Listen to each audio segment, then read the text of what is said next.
नमस्कार, माझं नाव वैष्णवी कापसे. मी दयानंद वाणिज्य महाविद्यालय लातूर येथे BCA सेकंड इयर शिकत आहे. ज्या छत्रपती शिवाजी महाराजांनी स्वातंत्र्याचा अर्थ समजवला, इतकेच नव्हे तर स्वातंत्र्य मिळवूनही दिले आणि ते टिकवायचं कसं हेही सांगितले.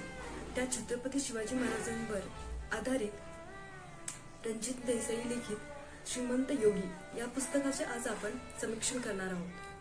निश्चयाचा महामेरू, बौद्ध जनाचा आधारू, अखंड स्थितीचा निर्धारू, श्रीमंत योगी. स्वातंत्र्य म्हणजे काय हे समजायला गुलामगिरीचा अनुभव यावा लागतो असे म्हणतात आणि गुलामगिरीचा अनुभव हा मरणापेक्षाही भयंकर समजला जातो.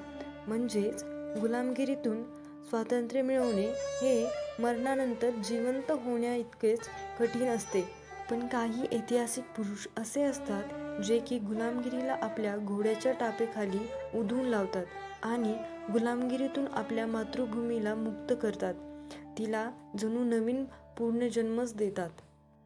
पण हे काम सोपे नसते, कारण मेलेला स्वाभिमान जागा करायला मेलेल्या मनावर फुंकर घालावे लागते.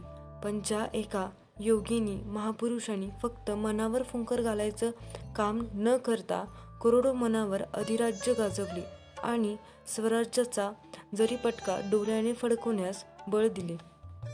19 फेब्रुवारी 1630 सारा आसमन त्या क्षणाची वाट पाहत होता.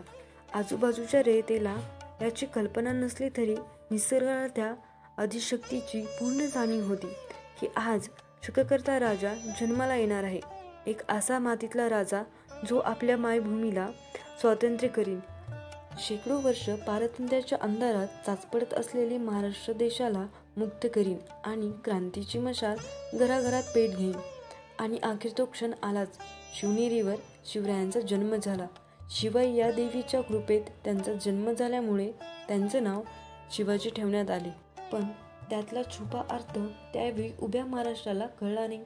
शिवाजी अक्षरे जर उलटी वाचली तर ती जीवाशी होते. याचाच अर्थ जीवाशी खेळतो तो शिवाजी. जिजाऊ माँसाहेबांच्या संस्काराखाली तो तेजस्वी अंकुर वाढत जातो. लहानपणापासून आपल्या सख्या सोहळ्यांना साथी घेतो आणि रोहिडेश्वरी स्वराज्याची शपथ घेतो. महाराजांचे धारशूर रक्त जेव्हा शंकराच्या पिंडीवर पडत असेल तेव्हा ती पिंडी सुद्धा शहारली असेल.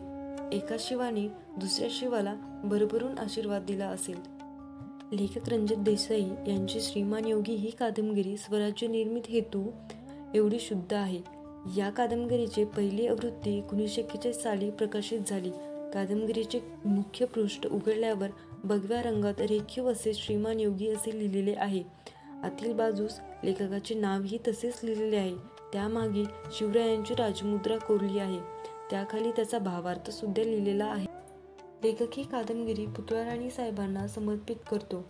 हे समर्पण त्यांनी स्वहस्ते लिहिल्याने ते देखणं आणि प्रामाणिक वाटतं. पाहता पुस्तक हे थोडे जाड वाटतं, म्हणजे ते आहेच. 1147 पानी पुस्तक म्हणजे ही सोपी गोष्ट नव्हे. पण शिवाजी महाराज हे बऱ्याच जणांचा आवडीचा विषय असल्याने काही बैठकीमध्येच ते संपावा वाटतो. पुस्तकाच्या मागे काही किल्ल्यांचे नकाशे आहेत. ते इतिहास समजून घेण्यास उपयुक्त ठरते. लेखकाची भाषा ही उगवती असून ते कुठेही खंडित होत नाही. अगदी प्रत्येक घटनाप्रसंगी एकात एक गुंफून त्यांनी त्यातला जिवंतपणा टिकून धरला आहे. या कादंबरीत काही फारसे उर्दू शब्द समाविष्ट होतात, पण त्याचा अर्थ अगमय असा नसतो.